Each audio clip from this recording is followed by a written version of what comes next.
உங்க லைஃப்ல நிஜமா சந்தோஷப்படணும்டா, உண்மையான சிரிப்பு வரணும்டா, ஹஸ்பண்ட் அண்ட் வைஃப் லைஃப் நல்ல பொண்டாகும். வாழ்க்கையில எதுவுமே இல்லாம ஒரு சின்ன குடிசையில் இருந்தால் அது ரொம்ப பெரிய நிம்மதியா நிற்கும் என்பதை மறந்துடாது. சின்ன குடிசையில ரசூலுல்லாஹ் இருந்தாங்க, எதுவுமே இல்லை, அந்த ஊடு நிறைய மகிழ்ச்சி பொங்கிக் கொண்டே இருந்துச்சு. வாஷிங் மெஷின் அந்த பக்கத்துல, இந்த பக்கத்துல கிரைண்ட் மிக்சர் நோ. ஆனா அந்த வீடுகள்ல ரசூலுல்லாஹ் கண்ட மனைவிமார்கள் எப்படி வச்சு பார்த்தாங்க, அவங்க எப்படி நடந்தாங்க, ரசூலுல்லாஹ் எப்படி நடந்தாங்க. ஒரு தடவை உதவியா ரசூலுல்லாஹ் போற உதவியாக 1400 பேர் ரசூலுல்லாஹ் உம்மு சலமா ரலியல்லாஹு போன பயணம் அது. உங்களுக்கு தெரியும், உம்ராக்கு போனாங்க, உம்ரா செய்ய கிடைக்கல, மக்கத்து காபிர்கள் விரட்டுறாங்க. ரசூலுல்லாஹ் சொல்லிட்டாங்க, இப்ப எல்லாருமே தலையை வலிச்சிருங்க, ஹராம் எடுத்துருங்க.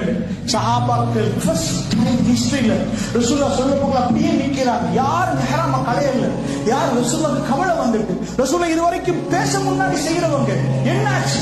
உம்மு சலமா ரலியல்லாஹு வீட்டுக்கு கூடாரத்துக்குள்ள நிக்கிறாங்க. ரசூலுல்லாஹ் எப்பயும் வைஃபை கூட்டிட்டு போவாங்க, எந்த பயணம் போனாலும் ஏதாவது ஒரு வைஃப் வருவாங்க. என்ற வாழ்க்கையில என்றைக்கும் அந்த துணை தேவை. சோ போய் கேட்கிறாங்க வைஃப், என்ன வாழ்க்கைன்னு பாருங்க, என்ன கேட்கிறாங்க தெரியுமா? நான் சொல்றேன், அவங்க யாருமே செய்யறாங்க இல்ல, என்ன சொல்றீங்க உம்மு சலமா? வைஃப் சொல்றாங்க, யார சொல்லலாம், நீங்க யாராத்த கடைங்க, நீங்க மொட்டை அடிங்க, அது சும்மா நடக்கும், யார சொல்லலாம். ரசூலுல்லாஹ் அவங்க சொன்ன மாதிரி செய்யறாங்க, அவ்வளவு பேரும் அதை செஞ்சுட்டாங்க. நல்லா புரிஞ்சுக்கோங்க, மனைவிமாரோட ரசூலுல்லாஹ் லைஃப் பார்த்து எப்படி இருந்துச்சு, முக்கியமான கட்டங்கள்ல மஷூரா எப்படி பண்ணினாங்க.